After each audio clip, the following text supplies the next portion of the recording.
Hello, hello, hello, and welcome to the Good Art Friends, where good friends discuss good art. Jonathan, my good friend, how are you doing on this fine August evening?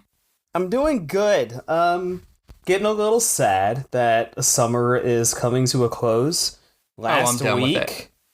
Last week I went for a run much later than I should have because I got conditioned to running in the summer.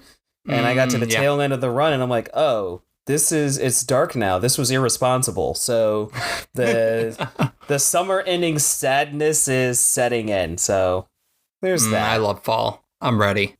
Best real life season and best Tiny Bookshop season, which we'll get to. We should note that we are not talking about Wind Waker this month. That needed a little bit more time to finish. So that's going to be September. We're swapped in a different video game, Tiny Bookshop, for this month. Here, I'll go ahead, just like a small preview before we get to Wind Waker, because I was telling you about what got in the way for me. Cruising along in this game, right? Holiday weekend, the national holiday weekend, and I sat down and I played that game for like 5 hours, right? Yeah. Do you know what the problem is for me to sit down and play this game for 5 hours? I do not. This man has motion sickness. Oh, yeah. And I got to a point I'm like, you know what? I shouldn't have played this for this long. And then now every time I think about going back to the game, I'm like, oh, you got to make sure you don't play too long. And I'm just like, oh, okay. You need your sea legs. Yep. Yeah.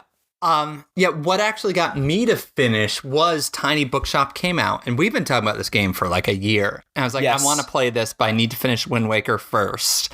So it was a race against the clock there. And also I was going to like a funeral service, and I was like, I need to finish because I can't just be in the back of like the memorial service, just like, taking down Ganondorf.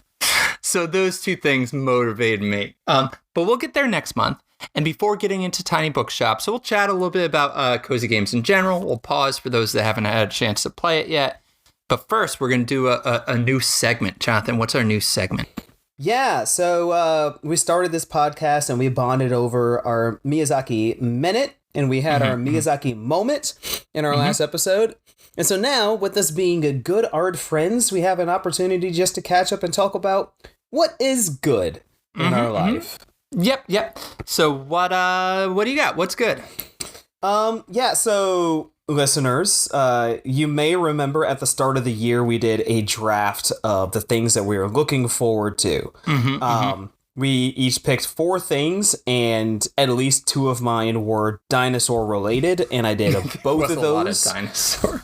Did both of those this weekend. I went to Virginia International Raceway for the IMSA race there, a 2-hour, 40-minute sprint race. Yes, 2 hours and 40 minutes is considered a sprint in the endurance series. I got to see Rexy, the green painted Porsche dinosaur car. He finished 5th. I got to hang out with my friends for the day, and it was really great. Got to see some really good racing. And that Friday before the race, the other thing that I'd mentioned, another drafted item, Dinosaur Pileup, the band out of Leeds, England, put out their first album in 6 years titled I've Felt Better. And yeah, there's some really, really good music on there. I think I shared with you a couple songs, one of them being Sunflower. And I ended up being really surprised with the lyrical writing in that song. The chorus is, talking about how sunflowers couldn't grow tall without the rain. Your heart couldn't be in love without learning pain. Before a butterfly learns to fly, it must learn to change. Like the sunflowers, we grow in the rain. I'm like, yeah, that's really good. I enjoyed that. But then also I've been really, really surprised by how much I enjoyed Big Dogs, which is just like, it's just dumb large rock. Dogs? It's just dumb rock, which is like what their last album, Celebrity Mansions, was a little bit. But like talking about like going to a diner and asking the waitress for a slice of pie, and the waitress saying you don't have to pay for that. And so I asked why. Big dogs eat for free.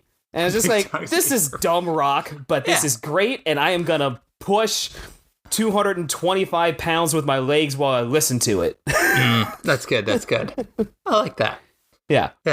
My what's good was going to be Ryan North's Fantastic Four run, which I still recommend. But I will say the reason why I asked to record a little bit later is we started watching Long Story Short on Netflix. Did you ever watch BoJack Horseman?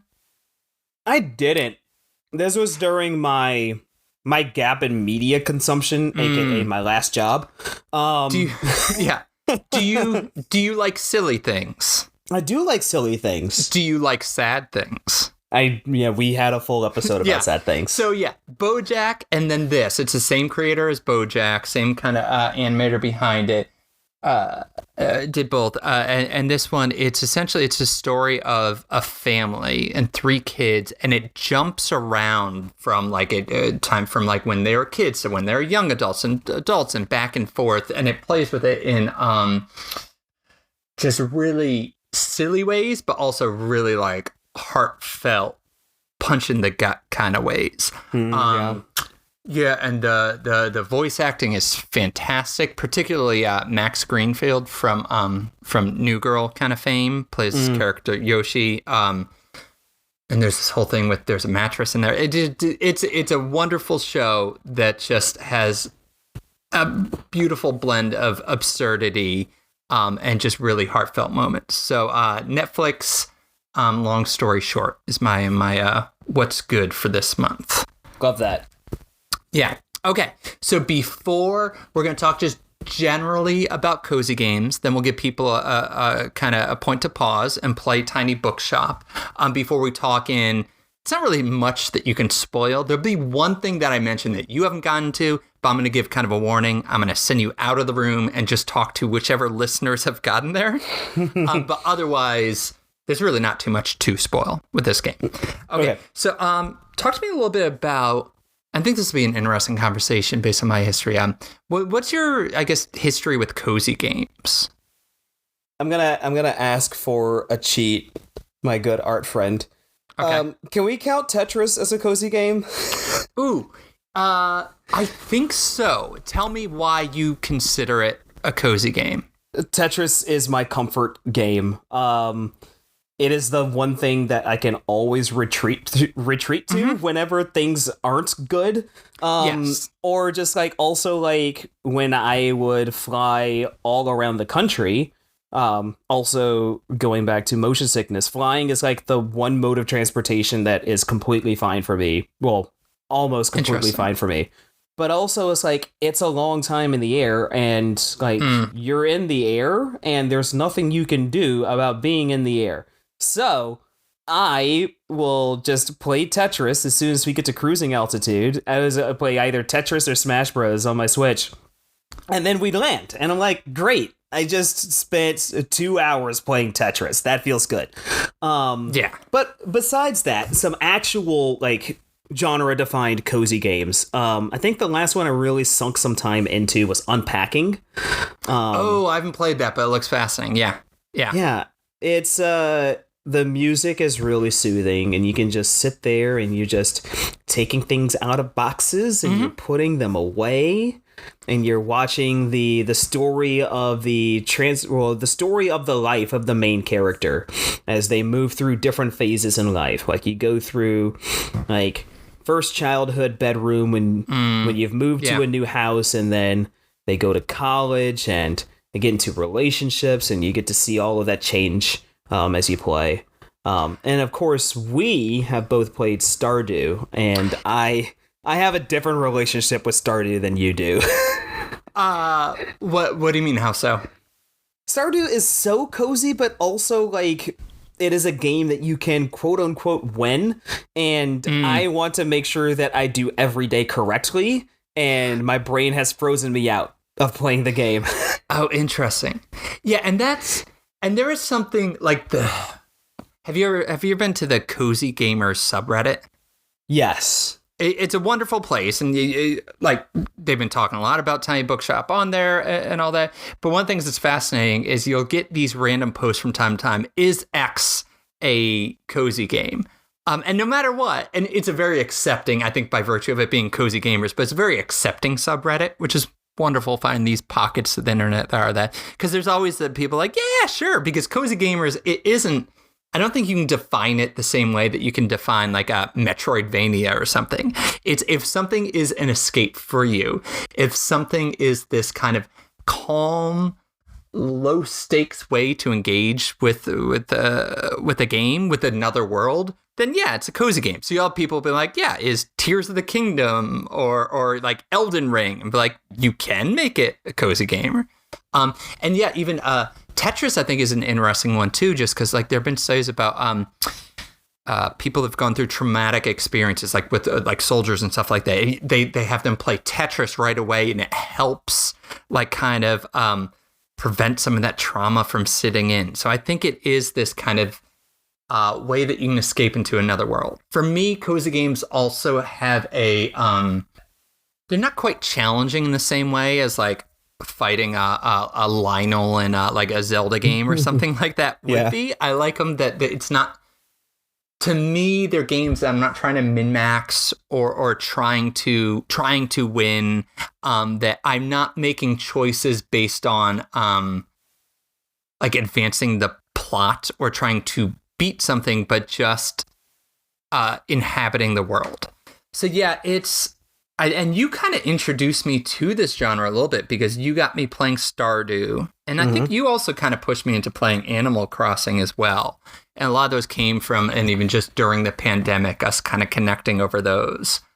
Since then, I've dabbled in a few, like Wylde Flowers is a good one. On Apple Arcade, Sneaky Sasquatch is a wonderful, cozy game.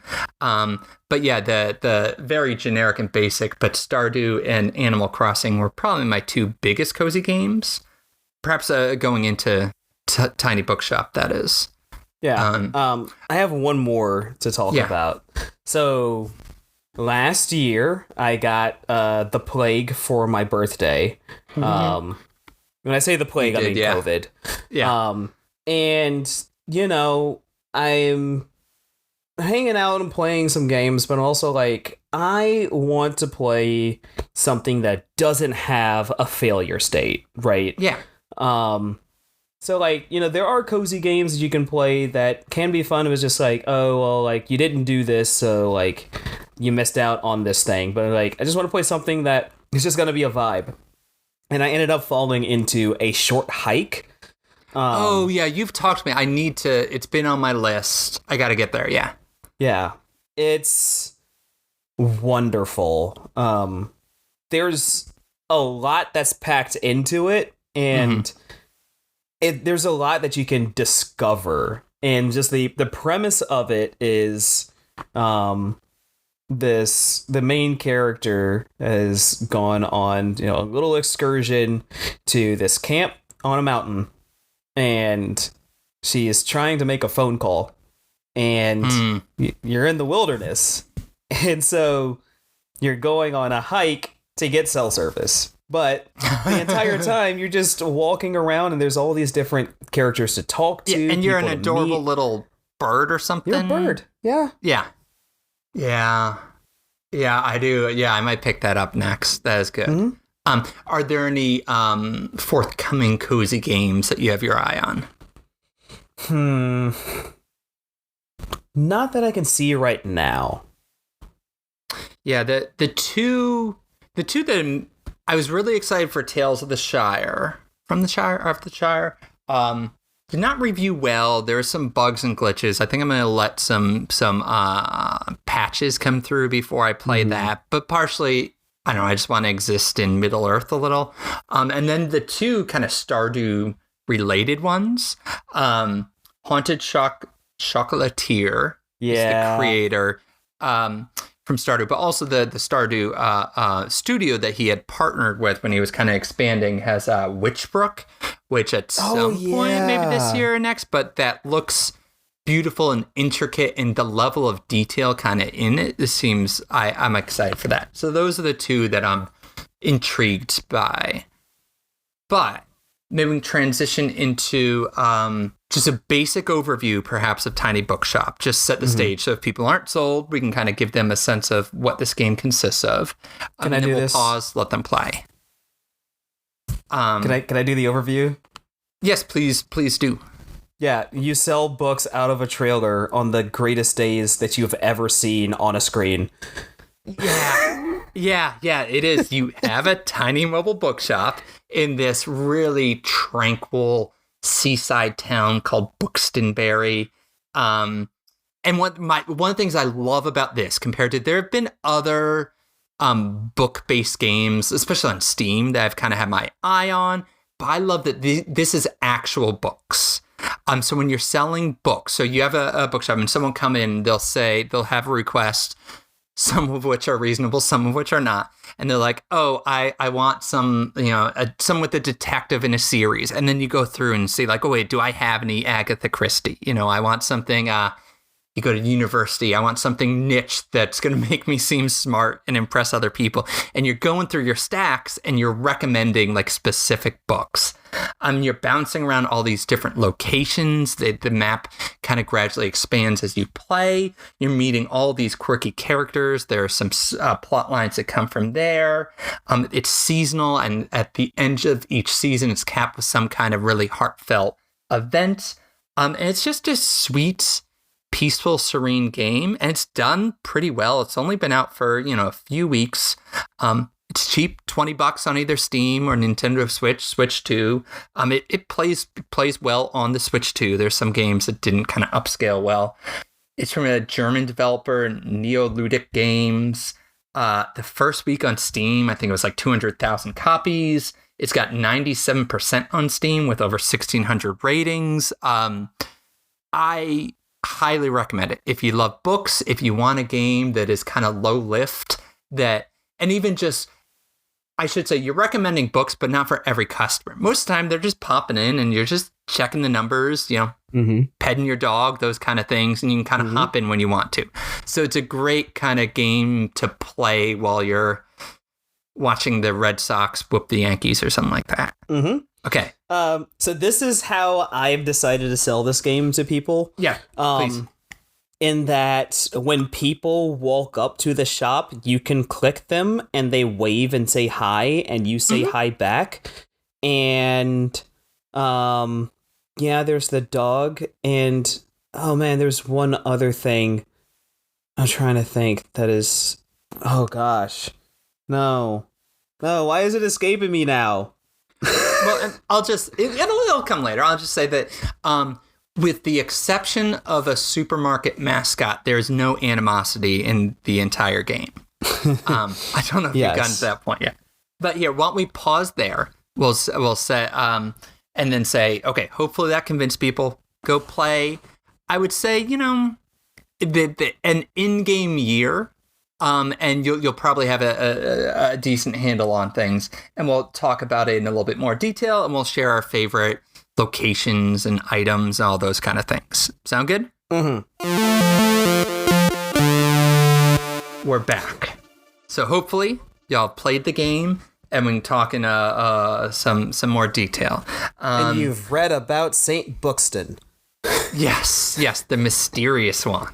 And that might be a good place. So one of the kind of through lines there is you're trying to learn more about this like mysterious founder, and there's a kind of neat like plot line there. Did you have a favorite storyline thing that you're kind of tracking down?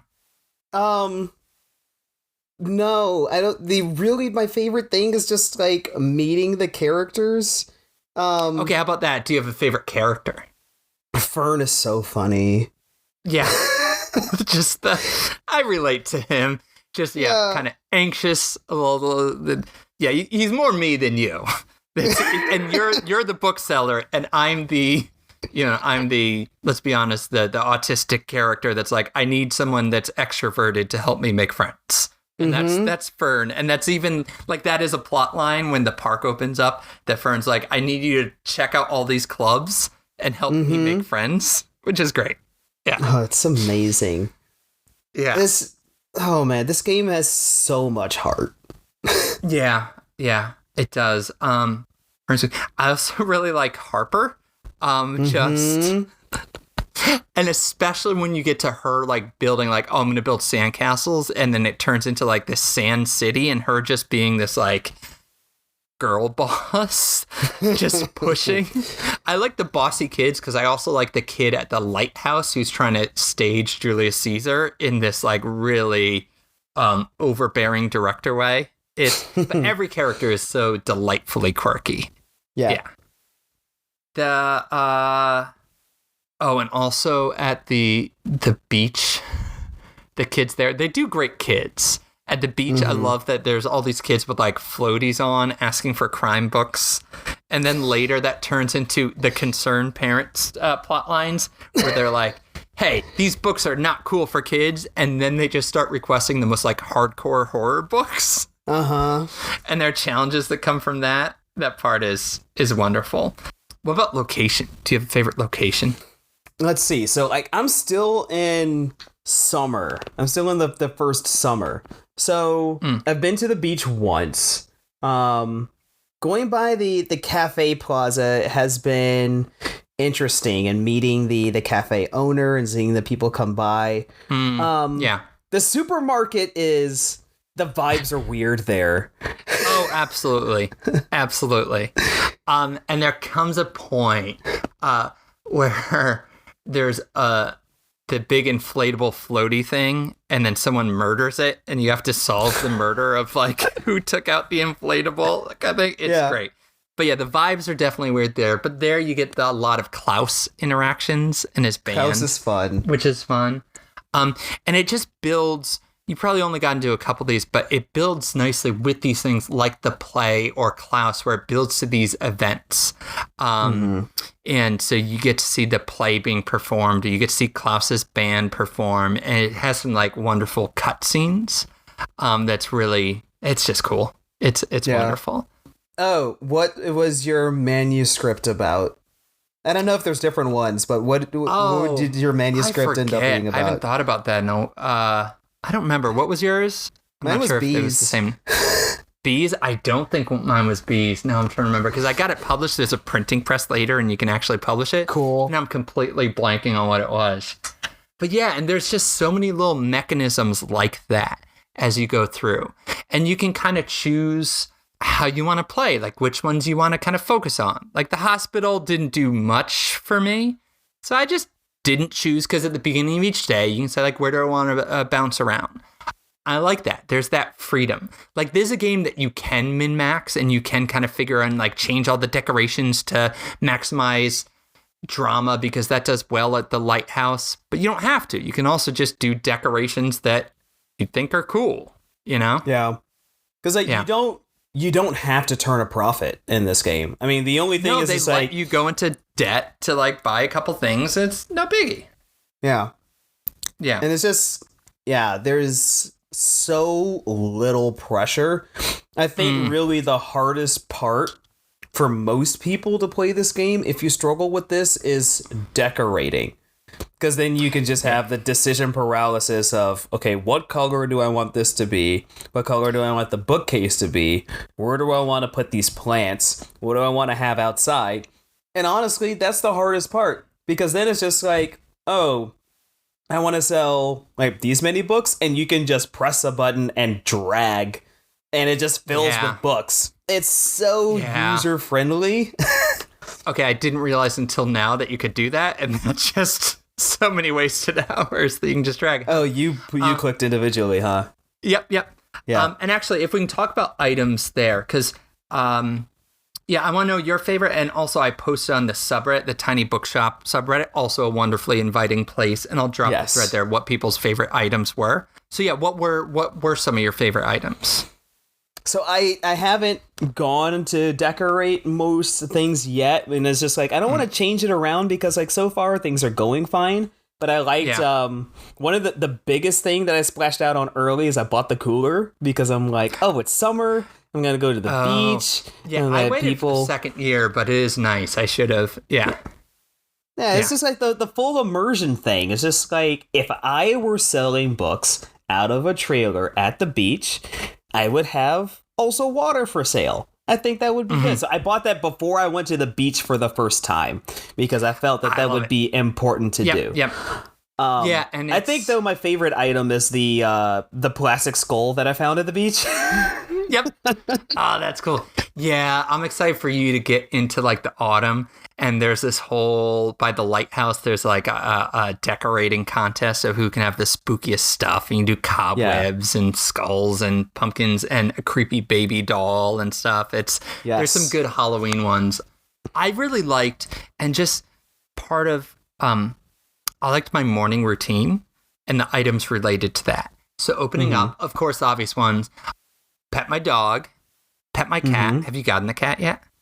I haven't gotten the cat yet. Oh, yeah, you can get a cat later. Excited. And then I like the kind of actionable ones. I brew a pot of coffee, and then there's like a water can, and I have so many plants. And the ivy along the front I love. So you do a watering can, and it like has this little nice raining effect. So I thought that was nice. There's like a boombox, and you can get I've only got 2 tapes. Klaus, and it's kind of hardcore. It wasn't quite the peaceful vibe I was going for, but in the winter, there's like a holiday music one, and I play the tape. So those are really my favorite. Outside of that, the ivy going along the bookshop, I think, was really nice. The fairy lights, I think, complement it nicely. Around in the winter, you can get like a Christmas tree, and I love decorating for Christmas, so that part was quite pleasant. And the winter market was a lot of fun, and just buying everything I could there.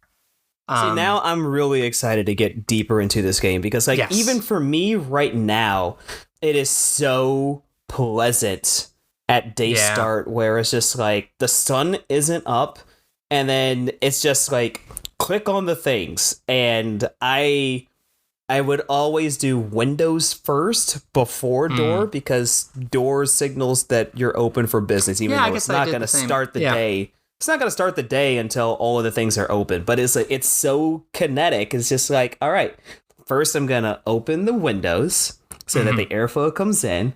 Then I'm going to open the door and people come up. And then I just start, as I told you, I just start clicking on people when they walk up and just seeing them say hi. Just say hi to everyone. Yeah, it's lovely. And I'll just share, and I'll post the Reddit post, but some of the other kind of crowdsource. A few people said the fairy lights, they're really nice, especially when you close up and the sun starts going down. It has a nice glow from them. Also a glow, someone mentioned the fantasy lantern, which is cool. And part 2, just you can kind of choose based on what genres you love. Like, I'm a giant geek that loves fantasy literature, and it's cool to see like Babel by R.F. Kuang. She has a new book coming out, I think this week too. I'm excited for. Or like the Lord of the Rings, those kind of things there. So it's neat to like kind of play into that. I haven't gotten it yet. I've seen a couple. I don't know if I'm going to do it, but there's a tiny clock tower that can come off yours. A few people mentioned that. There's a birdhouse. Yeah, a few people like the coffee. I did get the birdhouse. Yeah, it is pleasant. The awning, I went back and forth between the awning and the ivy. And one of the other things, everything's paintable too. And you have this beautiful, nice, kind of muted color palette. And you can even buy other paints at the flea market. But I would go back and forth between the ivy and the awning, and you can choose both the colors there. Someone mentioned there's a horizontal bookshelf because you can start buying books, multiple bookshelves, and that's where you really start to make money. Once you're like a few seasons in, you stop worrying about money pretty much altogether. Yeah. But someone mentioned they got the horizontal bookshelf, and then they have the cat sitting on it to capture that bookstore feel. And I like that idea. I didn't think of that. I think I'm going to do that kind of follow suit there. There are flower boxes a few people put in there. Yeah, and someone mentioned that the boombox with Klaus's tape, and they said, I like this. They said, it makes me smile to think that the proprietor would put it out to support a young friend. And that's really like that, and that I think encapsulates the game, because there's this just wonderfully communal space of you're helping this band, you're helping this old bookstore owner Tilde, you're helping put on a play. You're helping concerned parents buy horror books. You're helping overstressed university students. You're helping the lovely lady, the potential sociopath, Tilde, when she's in the hospital. There's all these things, and it's all about connecting and bringing people together. Oh, and Walt he's a wonderful character. There's a really neat plot line that you probably haven't gotten to yet with the cruise ship. And how you can I just started the cruise ship, and now they're telling me, we want to chase it away. So I'm trying to figure out, how are we going to do that? See if you can do that. See if you can figure out on your own. There are already a couple good guides where if you get stuck, you can kind of look things up. It is a fun solution to that.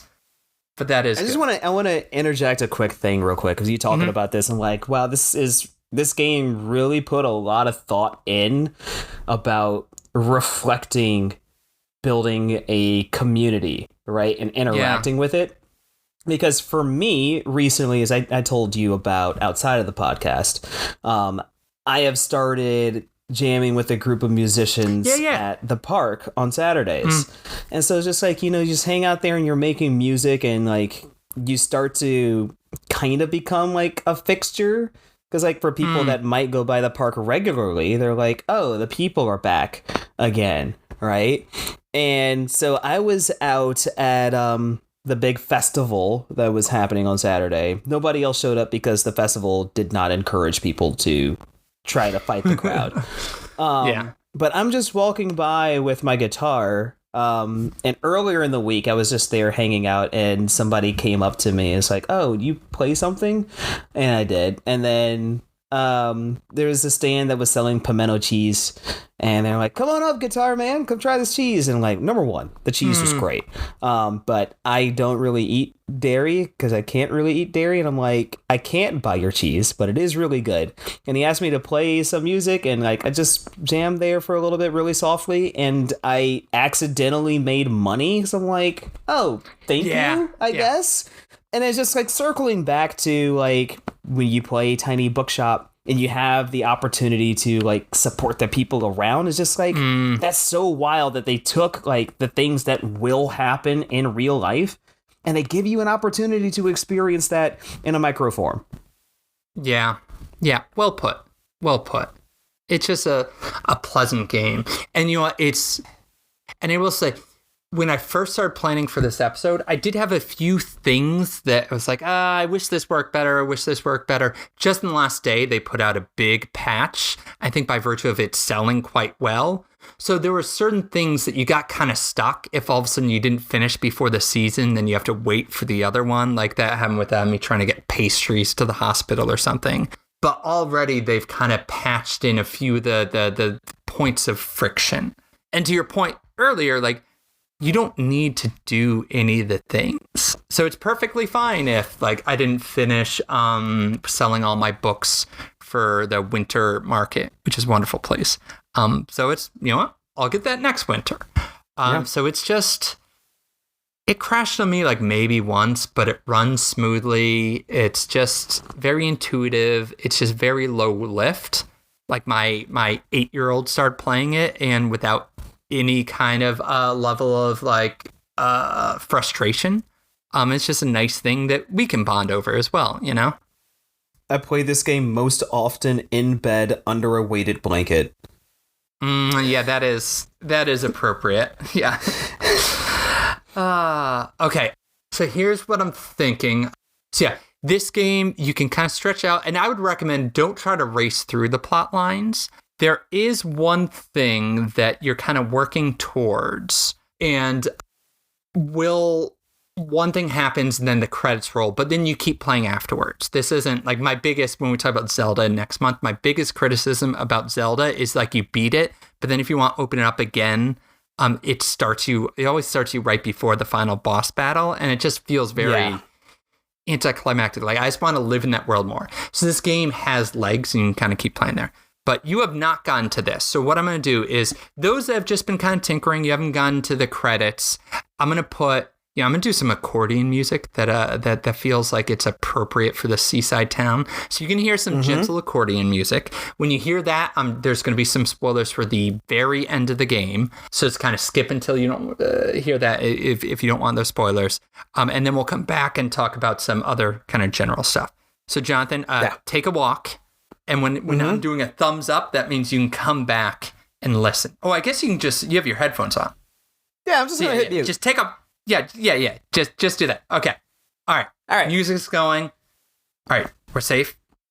Yeah. I think we're good. We're good. He's not listening. So yeah, for those that did beat the game and I want to do some chat. Now I'm like a one-man podcast, which always I feel like is a little weird. But essentially, you're working towards inheriting Tilde's shop, and she gives it to you. Which one is just a beautiful button on the end of the game, this mobile bookshop that all of a sudden you have roots, you have an actual space, and you have a space with history in the community, which is great. But even more so, or maybe that's an unsentimental thing to say, but you then are able to continue the game with this actual bookshop. Jonathan's just seeing me like gesture, and he's giving me a weird look, but I'm gonna keep going. So you get this bigger space with all this more room for decorating that's in the that kind of cafe liberté kind of area. And it's just fun. So all this stuff you've been collecting, because again, you start to get more money than you can even spend. You have all this place to put it. And then all of a sudden you can choose, do I want to do the mobile bookshop or do I want to go to my like brick and mortar place? And I thought that was just a beautiful way to, one, end isn't the right way, but get to the end credits while at the same time give you like a different way to play the game. Kind of like I just mentioned Zelda, but like the first Zelda, that then you could kind of play it again with this extra layer to it. I think that's something that I really liked, how that worked on a thematic level, but also a gameplay level. Okay, accordion music done. Jonathan can put his headphones back on. We're back. All right, so I want to chime in real quick. So we record this, and I'm able to see Spencer while he was talking. I had him on mute. And number one, the arm and hand actions, great. Number two, I was laughing because I'm like, oh, this is what it's like to be on a game show. Like, you at the end of Family Feud, Fast Money, all right, you're going to go behind into a soundproof booth. That's where I went. And now I'm out here trying to get to 200 points. Yeah, well put. Okay, last thing I wanted to chat about. Before we talk about like future DLC wishes, is there anything else that you want to say about this game? I think it really showed up. A lot of things I feel like in my life show up at the right time. But this really kind of did, especially as, as the tail end of summer, the transitory part of summer into winter when it gets darker for longer, and it makes my brain really, really sad. I'm really happy to be able to have this game that is like, oh, here's my reward at the end of the day. When it's dark and I'm not feeling good, I can still play this game and look at the sun. Yeah. And, that might be, and it is very cathartic in that sense. And that might be a good launching point to, like, potential DLC and stuff. And something that would be cool if they offered would be the ability to, like, pick seasons. Like, I can see this game, my favorite season is always the next one. So I would love to be able to, like, years from now, when I'm excited because it's under 80 for the first day and I rush out and get, like, cider and stuff like that, to be able to, like, let me just play the fall season, jump right to that. So that's one potential. That's not really DLC. That's a kind of expansion or update. That's the kind of thing that you could see more so on Steam probably happening than Switch. Yeah. Did you have any thoughts for a potential DLC that you would like for this? I want more fake books. yeah, like expansions there, I think would be kind of cool. And related, and I don't know how this works in terms of rights. I don't know how they got the rights for these there. Now, it is just, they're not showing the books, so maybe it's simpler than I think. But I think it'd be pretty cool if you could have, like, albums, like vinyl as well. You know, like you have the genres, you know, there's drama, there's crime, those kind of things. If it could be records and it could be like this like Elliott Smith or one of the 27 bands that you listen to that have Dinosaur in the name, like any of those kind of things, like that would be pretty cool and would play into like the Klaus angle. Maybe like he goes off on tour at some point. Like maybe there could be something with going on tour and selling records. I think would be wonderful. Oh, that would be so fun. Yeah. I was thinking like all these indie games, almost all of them have a crossover with like Dave the Diver and Dredge. So, you know, maybe there's monsters and sushis. I don't know how, but it's inevitable. There's always a Dredge tie-in. So, you know, and it's Seaside or Town. There could be monsters there. Yeah, true. And then the other one, minor spoiler for who committed the crime for that mascot that I mentioned. So you can kind of skip ahead if you don't want to hear. But it turns out that it was Tildy, that sweet old lady who owned the first one. But she's constantly saying, like, she'll say at certain times, I love crime, or I mean crime books. And someone on Reddit I saw even pointed out, like, wait a minute. So she went to this place at night. Presumably the inflatable thing wasn't going. So she turned it on just so she could stab it with a knife. Like that is some creepy behavior. So I want another location with the prison opening up, and you get to probably, you know, visit Tildy, you know, visit her in the hospital, visit her in the prison. I want that as a DLC. And, you know, maybe with this being what is, they could talk about restorative justice and, you know, getting away from the privatization of prisons. They could make it work thematically, but yeah, let's visit the prison. I shouldn't have ended on that one. I should have ended on the records. I made a huge mistake. Okay. Any other thoughts or comments on Tiny Bookshop? I just do want to point out the fact is that what we talked about, like the books, is that when you're recommending the books, like you don't just get a title, you get like a short summary of the book. Yeah. And I think this is a really cool way. Of course, like this game is entirely like bookworm coded. By the way, yes, I finished my reading tracker for the public libraries, and I got my car magnet. The thing. Yeah. But I think it helps to serve as a gateway for people who aren't already big readers, but just wanted to play this cute little cozy game to learn about some books in a genre that might catch them and maybe turn them into future readers. Yeah, that's a great point. And it did just introduce me to, like, I don't know, one of my favorite books. I might pitch this for October. Have you ever read Frankenstein? No. Oh, maybe. I think I've read just maybe a little bit. I don't know.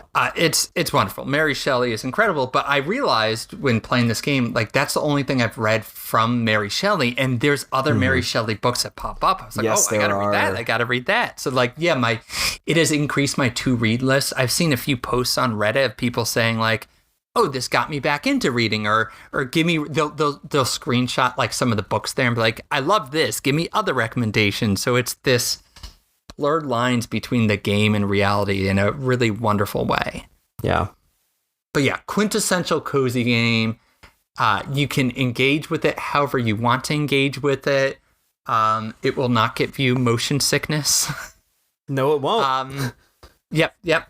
So yeah, highly, highly recommend it. So go play Tiny Bookshop. Though if you've listened to this much, hopefully you've already played it, or else we've spoiled quite a bit. I honestly feel like this game was made for this podcast. Yeah, really was. Okay, any closing thoughts before we tie a bow on this? No, I look forward to playing more of it and catching up and talking to you about all the new things that I discover.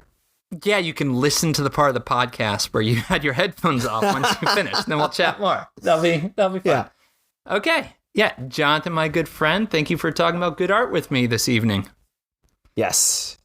All right, and listeners, we'll catch you in September for Wind Waker. Jonathan's gonna finish, and we'll chat about it then. Take care. I will. Bye, y'all. Bye.